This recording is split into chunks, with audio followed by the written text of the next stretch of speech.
Olá, amados, paz e bem, eu sou Melquisedeque e estou aqui para os comentários da lição desta semana. Lições bíblicas da editora CPAD Classe de Jovens, terceiro trimestre de 2024. Como vocês sabem, nós estamos estudando nesse trimestre o livro do profeta Daniel. E a lição de hoje é a lição de número 12 com o tema Estudo, Oração e as 70 Semanas de Daniel. Lembrando que você tem slides da revista CPAD 100% baseado na revista, com imagens de qualidade e prontos para serem usados. Isso mesmo, seja um assinante do ebdinfoco.com e tenha slides da revista CPAD 100% baseado na revista, com imagens de qualidade e prontos para serem usados. Nós temos experiência na produção de slides e subsídios da revista CPAD desde 2016 e já fizemos mais de 750 slides e você pode baixar todos eles aqui no ebdinfoco.com. Basta você se tornar um assinante do ebdinfoco.com. Temos uma equipe qualificada que se dedica toda semana para entregar um conteúdo de qualidade para você, para que você possa ministrar uma aula de excelência na sua escola bíblica. O conteúdo da assinatura contém os slides das lições de adultos, slides das lições de jovens, mais bônus, slides de escatologia, slides de discipulado, sermões em PDF, curso básico de teologia e curso diverso, incluindo curso de capacitação para professores. Acesse o site ebdinfoco.com ou entre em contato conosco pelo WhatsApp 94DDD 984092869. Então é isso aí, vamos para o nosso comentário. O texto principal da lição se encontra em Daniel, capítulo 9, verso 24, que diz: 70 semanas estão determinadas sobre o teu povo e sobre a tua santa cidade. Mais para frente nós vamos entender estas 70 semanas ou 70 tempos de 7. Essas semanas, cada semana dessa contém 7 anos. Estas 70 semanas são 70 anos de 7, ou 70 vezes 7. Resumo da lição: Deus revela os seus planos, mas os fiéis devem buscar entendimento e interceder pelo povo da promessa. Nos fala da nossa responsabilidade como cristãos de manter a nossa fé e de estar sempre comprometido com a intercessão para com o nosso povo, para com as pessoas da terra. O texto bíblico da nossa lição se encontra em Daniel capítulo 9. A descrição aqui da revista, da lição, são os versos 1 até o 4 e verso 20 até o verso 24. Mas é óbvio que você deve ler o capítulo 9 de Daniel. Eu não vou me deter no texto por uma questão de tempo, mas você faz aí uma leitura do capítulo 9 do livro do profeta Daniel. Nossa introdução. Nesta lição estudaremos o capítulo 9 do livro de Daniel, ocasião em que o profeta se acha profundamente preocupado com o destino do seu povo e de Jerusalém, quando ele começa a estudar as profecias do profeta Jeremias, e então ele começa a perceber que está chegando o fim do cativeiro babilônico. Ele busca entender o plano de Deus para a restauração de Israel e o fim do exílio. Com fervor espiritual, orou a Deus buscando resposta, e sua oração sincera é atendida por uma revelação profunda por meio do anjo Gabriel. Esta revelação divina contém a profecia das 70 semanas, por meio da qual Deus faz saber sobre um período de tempo decretado para o seu povo e a sua cidade santa. Neste episódio, além de aprendermos mais uma vez com a postura piedosa de Daniel, veremos a história redentora que se desdobra na Bíblia, incluindo a vinda do Messias, sua morte e o subsequente destino de Jerusalém. A história redentora, que é, obviamente, a história da salvação. Mesmo ainda muito tempo atrás, antes de Cristo chegar, Deus já revelava pormenores da história da redenção, de como o Messias viria da sua morte e de como ele ressuscitaria e também reinaria sobre a terra. Primeiro Primeiro tópico: estudo e intercessão de Daniel, estudando as profecias.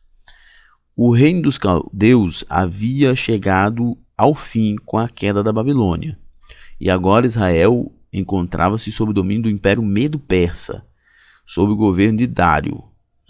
Daniel capítulo 5, versos 30 e 31 diz: naquela mesma noite foi morto Belsazar, último rei babilônico, último rei caldeu, e Dário, o Medo, ocupou o reino na idade de 62 anos. Dário ocupa o reino no lugar de Belsazar. Belsazar é o último rei babilônico. Então aqui se encerra a dinastia e o governo babilônico. Se encerra a dinastia de Nabucodonosor e começa um império novo, e não é um império babilônico, mas é um império. A Babilônia agora é uma nação conquistada. O novo império é o Império Medo-Persa. Consciente acerca das visões que Deus lhe dera, a mente de Daniel se volta para o seu povo, dedicando-se ao estudo das antigas profecias por meio das Escrituras. Ele percebe que o tempo muda, os tempos mudam, o tempo passa e o povo continua ainda em Babilônia. E ele começa então a orar e pedir a Deus discernimento sobre essa situação, porque não era possível na cabeça de Daniel que eles nunca mais voltariam para Jerusalém, para a sua terra. Era a terra da promessa, Deus havia prometido. Então, o que estava acontecendo? Então, ele passa a dedicar-se ao estudo das antigas profecias para compreender esse tempo. Ele se recordou da profecia de Jeremias, profeta que vaticinou sobre o cativeiro babilônico. O ministério de Jeremias foi todo dentro desse contexto da chegada de Nabucodonosor para a conquista de Jerusalém. Este tinha convicção de que Deus falava com Jeremias. Daniel tinha convicção de que Deus estava falando com Jeremias de verdade e que podia também falar com ele. Tendo estudado os livros, os pergaminhos trazidos de Jerusalém, então Daniel está muito interessado nesse assunto. E ao estudar exaustivamente essas profecias, Daniel teve entendimento acerca do cumprimento da desolação de Jerusalém no período de 70 anos. Esta profecia encontra-se nos capítulos 25 e 29 de Jeremias, referindo-se ao período de provação dos israelitas sob domínio estrangeiro. Como eu acabei de dizer, o ministério de Jeremias foi todo nessa perspectiva, da iminência da chegada dos babilônicos para conquistar Jerusalém. E não era uma mera conquista, era um exílio. Foi Deus quem atraiu os babilônicos até Jerusalém para conquistar Jerusalém por causa de seus pecados, para destruir Israel, para levar cativo Israel. E por causa disso, Deus então ordena que Jeremias deixasse isso registrado para a posteridade, inclusive para nós. E Daniel, como um estudante, um estudioso da palavra de Deus, estava atento a isso. E estudando o livro do profeta Jeremias, entendeu que o período do grande exílio se concretizaria com 70 anos de cativeiro, 70 anos de exílio. E ele percebeu, fazendo as contas, que esses 70 anos estava chegando. Persiste em ler. É interessante perceber o zelo de Daniel em ler e estudar o ensino ministrado por outros profetas. O verdadeiro profeta, afinal, jamais despreza o estudo sistematizado das Escrituras. Os profetas, o ministério, ainda que Daniel, na verdade, não era um profeta de ofício, não há um registro. Por mais que o livro de Daniel seja um livro profético, ele tenha recebido revelações, visões, mas ele não era um profeta de ofício, como era, por exemplo, Jeremias, Oséias, Malaquias, Joel, Ezequiel, como era Elias, Eliseu, que eram profetas de ofício. Ele era um estadista, ele era um sábio, ele era um político, né? Ele era um homem, um administrador do país. Todos os profetas de ofício, eles eram pessoas profundamente ligadas à lei, porque geralmente os profetas eram comissionados, chamados por Deus para entrar em atividade quando o povo, quando os sacerdotes, né, quando os reis se afastavam da lei. E eles vinham então para trazer esse povo de volta à obediência à lei de Deus. Como que eles iam fazer esse povo voltar à lei de Deus se eles não sabiam nada sobre a lei? Não é verdade. Os profetas eram exímios estudantes da lei. Daniel, mesmo não sendo um profeta de ofício, mas ele era um exímio estudante da lei, preocupado, profundamente preocupado com essas questões. E nesse caso ele também está preocupado com as profecias, e ele está buscando esse entendimento através dos escritos do profeta Jeremias. Daniel era um homem de oração e também dos livros. Tinha visões, mas nunca abandonou a palavra escrita de Deus. Eis um dos segredos de como viver na Babilônia sem que a Babilônia viva em você.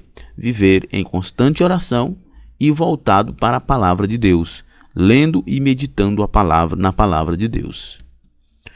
Isso nos lembra de que a leitura da Bíblia e de livros de bons autores é vital para o entendimento do cristão sobre as questões espirituais. Por isso, Paulo aconselha o jovem Timóteo a persistir na leitura.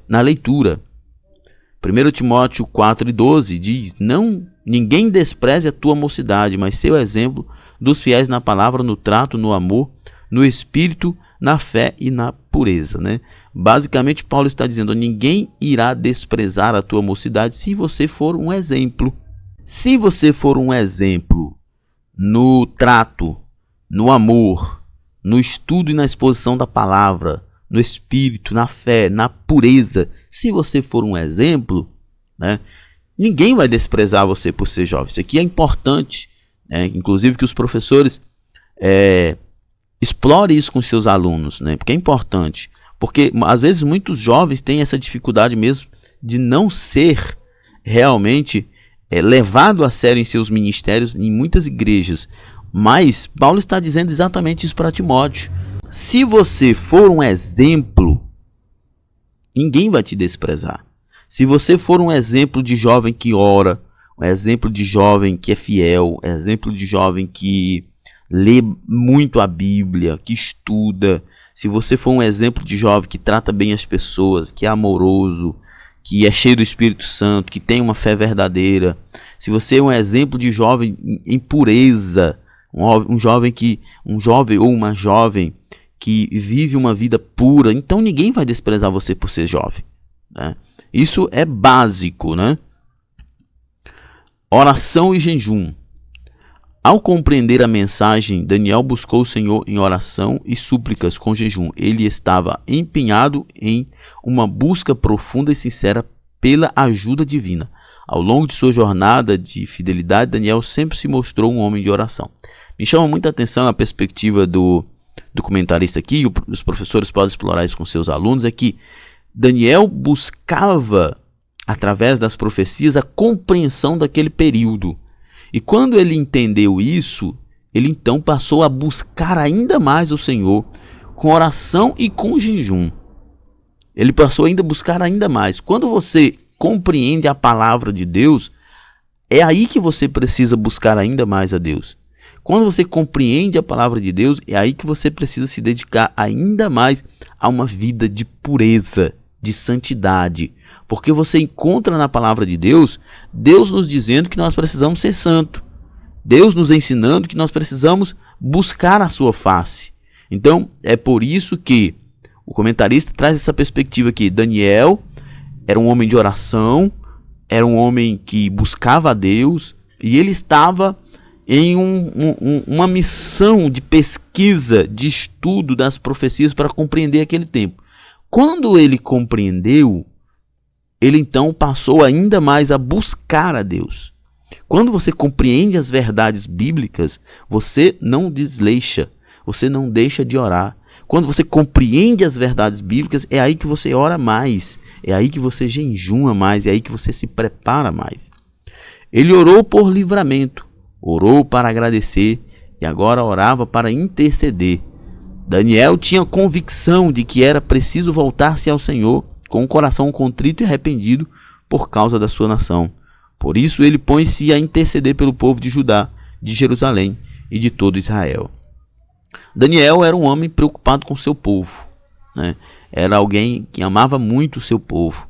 Estava preocupado com a condição da nação que estava em Babilônia, que estava aderindo à cultura babilônica. E ele, olhando para aquela situação, ele percebe que já é hora de voltar para casa, de ser restaurado. E é importante que você precisa entender que você não pode viver no cativeiro a vida toda.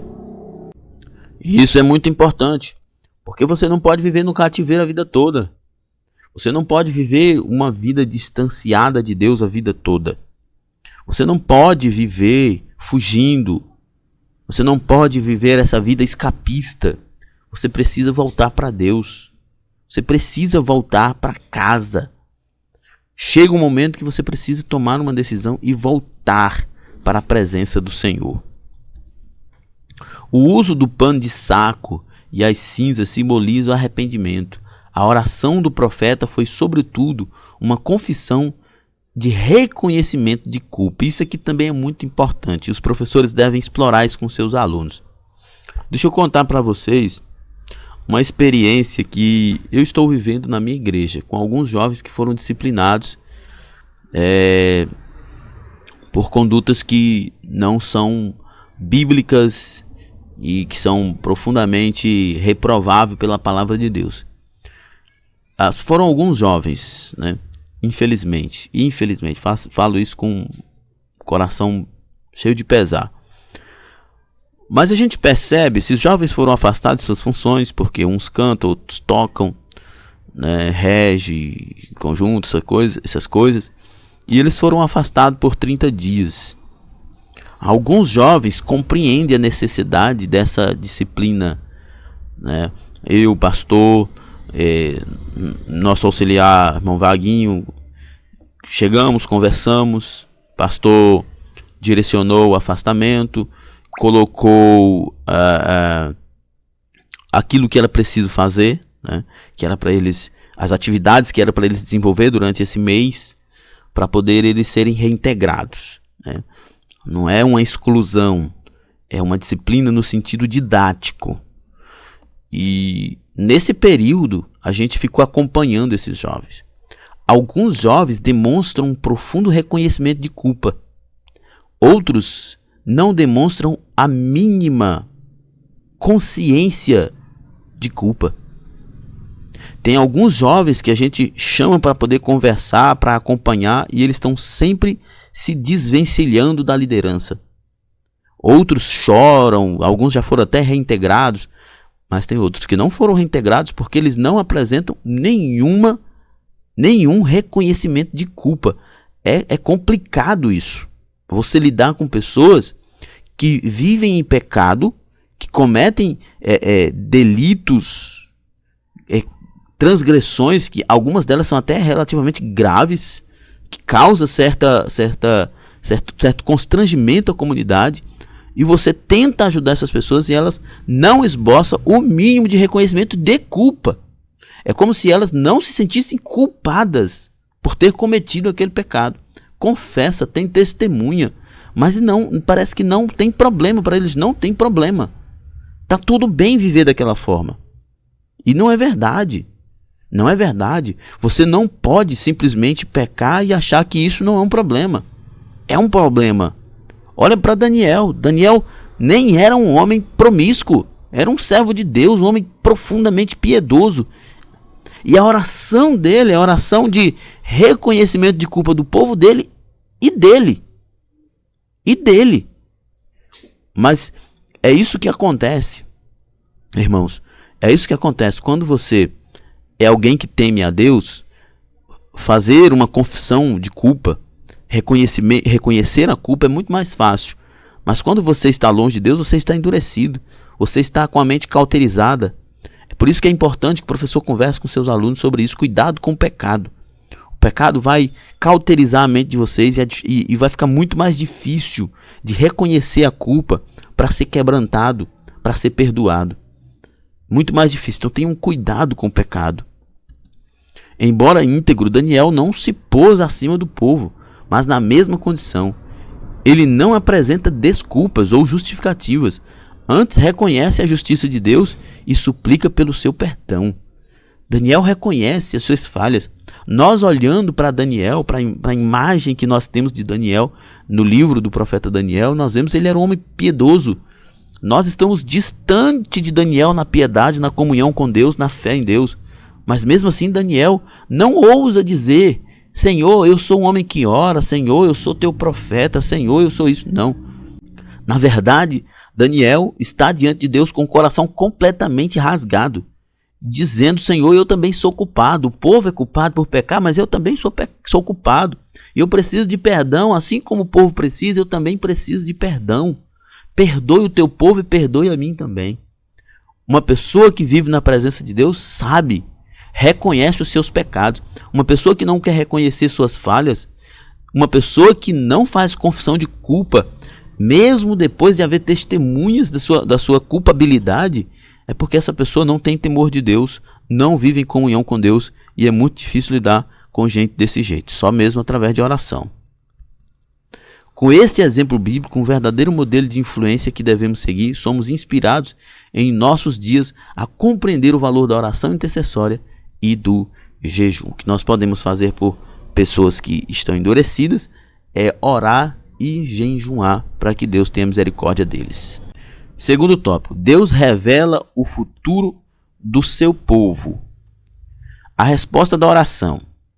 Antes mesmo de terminar a sua intensa oração, o anjo Gabriel aparece repetidamente diante dele. Este ser angelical, o mesmo registrado no capítulo 8, é mencionado na Bíblia como mensageiro de Deus. Foi ele também que trouxe a mensagem para Maria sobre a gravidez.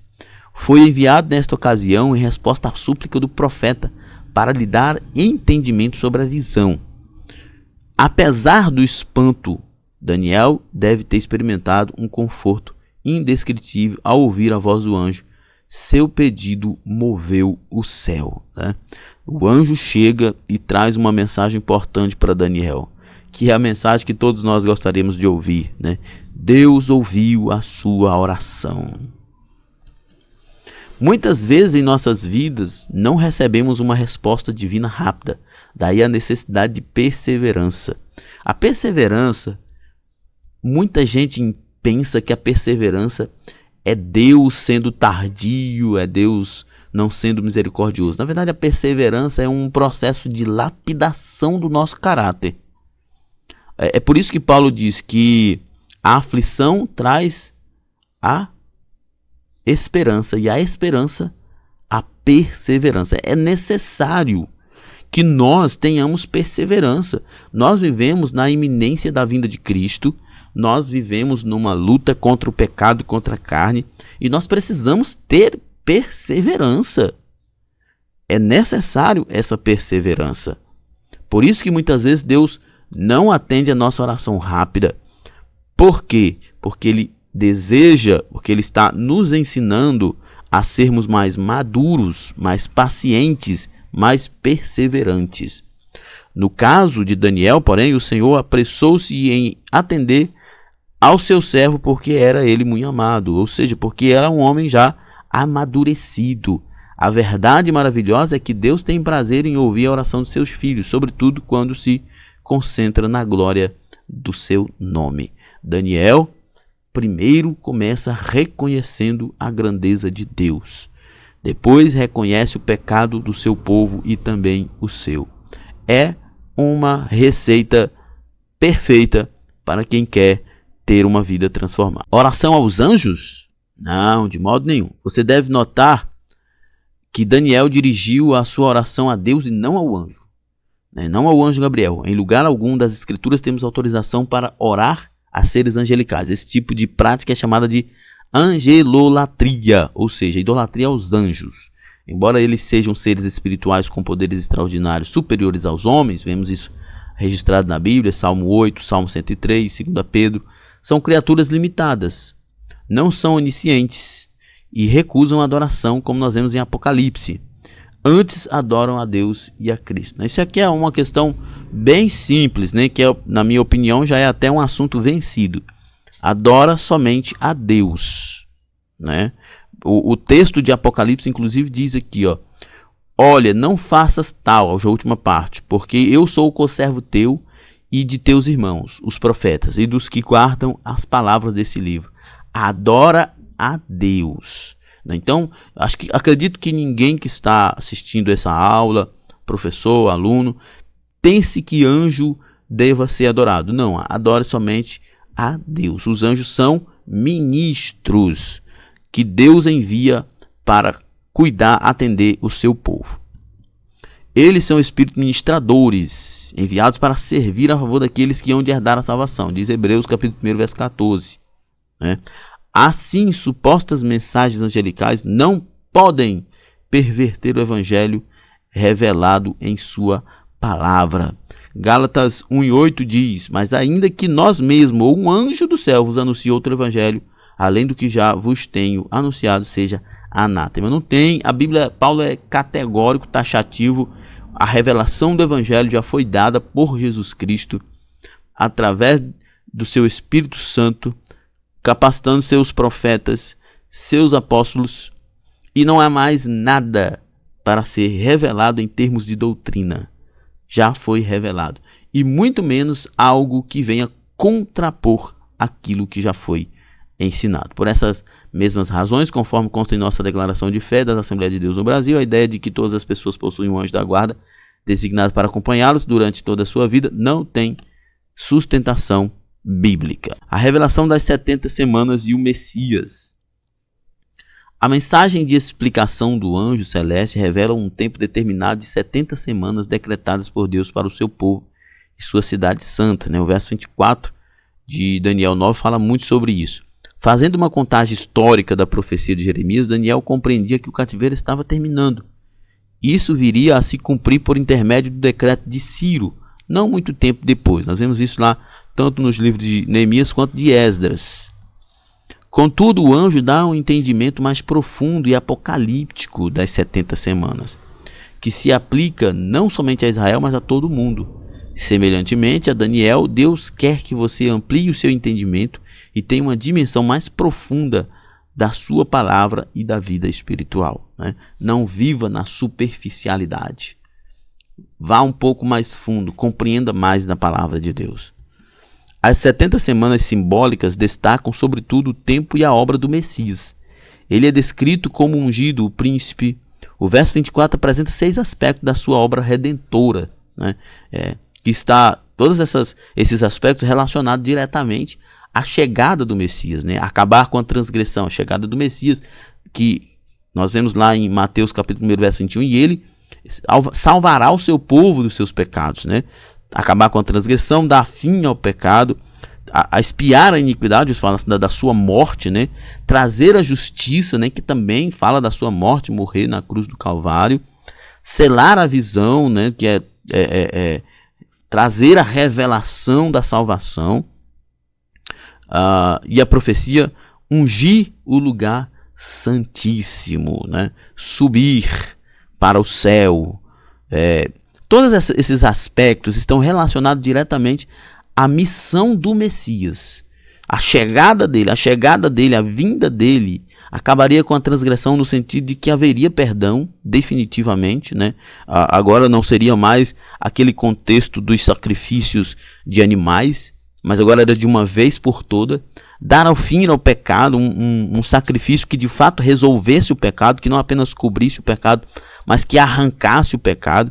Expiar a iniquidade, ter a oferta válida pelo pecado, trazer a justiça eterna, a justiça que Deus tanto exigia. Agora essa sim podia ser vista em Cristo Jesus, selar a visão e a profecia e ungir o lugar santíssimo. Está tudo conectado com a chegada do Messias.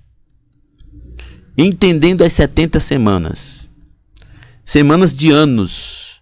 Na Bíblia, o número 70 possui um sentido profético. Nesta profecia das 70 semanas, são semanas de anos, não de dias. A leitura da passagem do verso 24 até o verso 27 mostra que as semanas são divididas em 3 grupos, sendo semanas de anos e totalizando 490 anos. Olha só, 3 grupos são A, 7 semanas, 49 anos, B, 62 semanas, 434 anos e 1 semana, 7 anos. 7 semanas, 49 anos. O início deu-se com o decreto da reconstrução de Jerusalém. Os principais estudiosos do assunto concordam que se trata do decreto de Artaxerxes Longimano, baixado em 445. Foi esse período. As 62 semanas, 434 anos, refere-se ao período do evento do Messias. Nesse período interbíblico até a chegada do Messias, Jesus de Nazaré. Nesse tempo o Senhor foi morto e mais tarde Jerusalém foi novamente destruída através da liderança do general do exército romano Tito, em 70 depois de Cristo. Né? Então, cada período desse aqui representa um momento na história. Né? As primeiras 7 semanas faz parte ainda daquele tempo do fim do cativeiro. As 62 semanas faz parte do período interbíblico, até a chegada do Messias, né? Muitos vão dizer que é o silêncio profético, né? Até a chegada do Messias. As 7 semanas, né? Uma semana de 7 anos, nesse caso, esta semana ainda não aconteceu. Isso é interessante você observar que nós temos 7 semanas, que está diretamente ligado com o fim do cativeiro, 62 semanas, que está diretamente ligado com o período até a chegada do Messias, e tem essa última semana, que não tem lugar, de acordo com as descrições do que se fala que acontecerá nessa semana, nada do que fala aqui que aconteceria já teve acontecido na história. Por exemplo, ele firmará um concerto com muitos por 1 semana, né, o verso 27. E na metade da semana fará cessar o sacrifício e a oferta do manjares, e sobre as asas da abominação virá o assolador, e isso até a consumação, e o que está determinado será derramado sobre o assolador. Né? Acreditamos, não só pelo que Daniel fala, mas pelo que Apocalipse fala, pelo que Jesus fala em Mateus, esta é o período, né, esta semana, né? Estou só querendo falar essas 7 semanas. Esta semana, esses 7 anos que ainda não se cumpriram, tem um lugar reservado para esse momento na história, e é a grande tribulação. Que é importante também a gente notar, né, para não gerar uma confusão, é que esses períodos são simbólicos e eles não são, né, cronometrados, né, eles não são cronológicos. As 7 primeiras semanas, os 49 anos, são cronológicos, as 62 semanas são cronológicas, e a última semana é cronológica também, os 7 anos. Mas as 70 semanas não são cronológicas. Não são 7 semanas, depois mais 62 e depois mais uma, ligadas, conectadas, senão não faria o menor sentido. Mas são momentos da história. Momentos da história. As primeiras 7 semanas já aconteceram, as outras 62 também aconteceram tempo depois, e a última semana também acontecerá tempo depois. Essa última semana está aguardada para o fim. Compare Daniel 9:27 com Mateus 24:15 e veja como se trata de uma profecia que ainda não se cumpriu. Né? Olha só. Daniel 9:27 diz: ele firmará um concerto com muitos por 1 semana, e na metade da semana fará cessar o sacrifício e a oferta de manjares, e sobre as asas da abominação virá o assolador, e isso até a consumação é o que está determinado sobre, e será derramado sobre o assolador. Mateus 24:15 diz: quando pois virdes que a abominação da desolação que falou o profeta Daniel está no lugar santo, quem lê entenda. Né? Daniel está falando que haverá um período de um governo de um homem que tentará usurpar, né, no coração dos judeus, na vida dos judeus, o lugar de Deus. Por um tempo, ele será bom para os judeus. Os judeus até farão uma aliança com ele, porque ele fará promessas, tal, tudo aquilo que vai agradar o coração dos judeus. Mas chegará um momento em que ele vai exigir adoração. Mas o cativeiro babilônico foi exatamente o remédio para a idolatria. O povo judeu não mais se curvaria diante de nenhum Deus que não fosse o Deus verdadeiro. E aí aonde começa o problema, porque Israel não vai aceitar essa adoração, prestar essa adoração, e é onde Cristo vai então profanar o templo, que vai ser reconstruído, que vai perseguir Israel, e aí sim a grande tribulação terá o seu ápice. Esta última semana refere-se então ao período que implicará o advento do anticristo e o início do tempo de tribulação para Israel e para o mundo. A grande tribulação será o período de maior angústia na história da humanidade. Você pode verificar isso em Apocalipse 6, 15 a 17, quando o mundo testemunhará a ira do Senhor.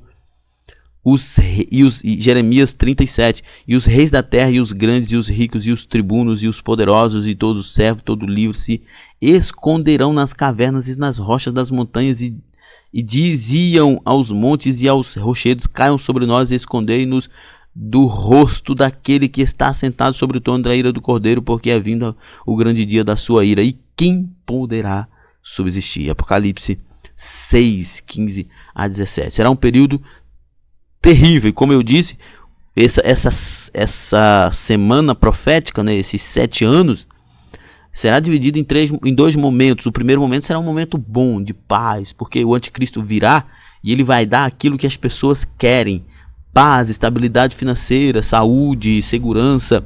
Mas tudo vai começar quando Israel não aceitar adorar o anticristo como se ele fosse o grande Deus. Israel então vai se opor a isso, haverá perseguição, pessoas que se aliarem a Israel serão perseguidos. Então nesse momento será de fato o ápice da grande tribulação. Essa etapa da história foi determinada por Deus para fazer justiça contra a rebelião dos moradores da terra e preparar a nação de Israel para o encontro com o Messias. As 2 metades da 70ª semana. A 70ª semana pode ser dividida em 2 metades distintas. Nós até falamos sobre isso, né? A primeira metade será marcada pelo reinado absoluto do anticristo, o príncipe, de acordo com Daniel 9, 26, parte B. E o povo do príncipe que há de vir destruirá a cidade e o santuário, e o seu fim será como uma inundação, né? Ele enganará Israel fazendo uma aliança com o povo judeu e buscará a adoração como se fosse Deus, né? Tudo isso, como eu já falei, né? Vou só ratificar aqui. O anticristo vem, né, depois do arrebatamento da igreja, especialmente para nós assembleianos que acreditamos no arrebatamento da igreja antes da grande tribulação, aos pós-tribulacionistas que acreditam que a igreja passará pela grande tribulação, mas eu não vou me deter nisso agora, porque não tem nem tempo, né, mas tem essas visões, né, o pré-tribulacionista que acredita no arrebatamento da igreja antes da grande tribulação, os mid-tribulacionistas que acreditam no arrebatamento no meio da grande tribulação, e os pós-tribulacionistas que acreditam no arrebatamento ou na vinda de Jesus depois da grande tribulação, sendo que a igreja passaria, nesse caso, pela grande tribulação. Mas vamos pensar na perspectiva dispensacionalista, pré-tribulacionista, que acredita que a igreja será arrebatada antes da grande tribulação. Então, a igreja é arrebatada e então o anticristo começa já a operar. Ele vai trazer soluções para o mundo, né? Isso é importante, né? De tantos elementos que tem dentro dessa história, mas falta-nos tempo. Mas é importante para a gente poder ter essa consciência de que o anticristo, quando ele vir, nos 3 primeiros anos do seu governo, ele trará soluções. Tá? Não pense ninguém que o anticristo chegará já torturando, matando todo mundo. Não. Os 3 anos e meios, né, a metade dessa semana profética, que serão 3 anos e meios do governo do anticristo, será um governo de soluções para a humanidade. Acabar com a fome, com a insegurança, com as guerras, tudo será um momento de paz. Será um momento de profunda estabilidade econômica e social. Mas o anticristo vai propor que ele seja adorado como Deus. E Israel não vai admitir isso. E é então que começa o ápice da grande tribulação, as grandes perseguições, as dores realmente de fato, as torturas, aquilo que a Bíblia descreve como o pior momento de toda a história, que Jesus disse que se não fosse abreviado, ninguém suportaria.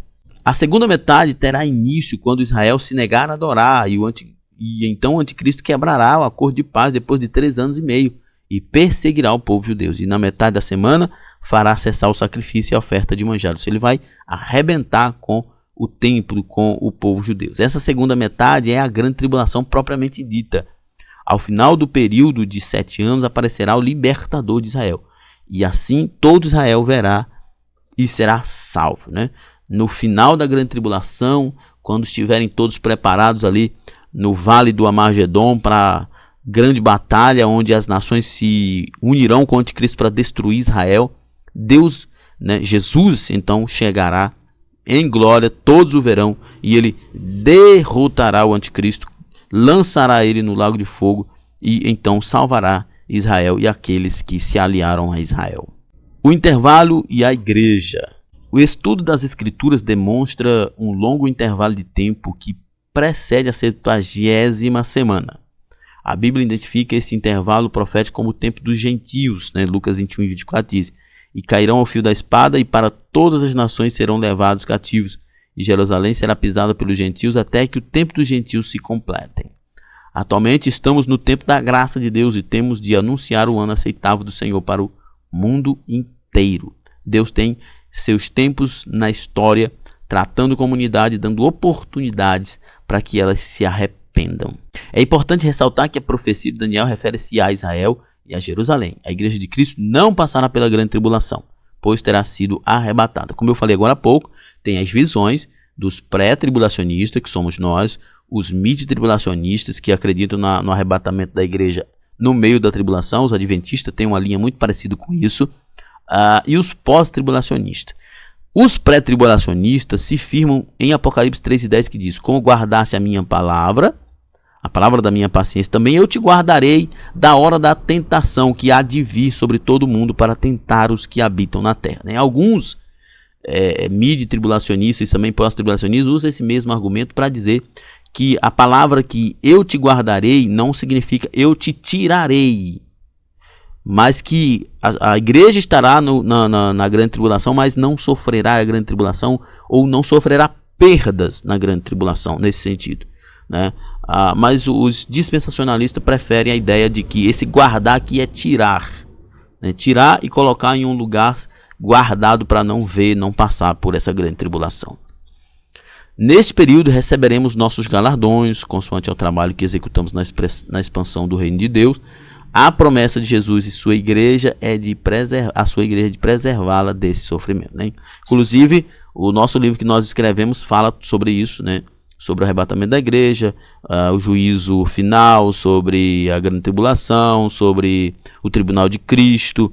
E você pode adquirir o nosso livro, né? Aí entre em contato com o Herberson, né? Pelo nosso WhatsApp aqui do EBD em Foco. E você terá acesso a esse livro, que é muito importante, que vai falar sobre esses momentos da história. Nossa conclusão.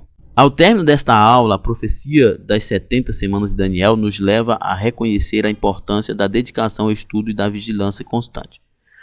Aprofundar nosso entendimento dessas profecias escatológicas requer esforço contínuo e atenção aos detalhes, pois são temas complexos que nos desafiam a ir além da superfície. Que o Senhor nos dê graça e continue guardando a sua igreja.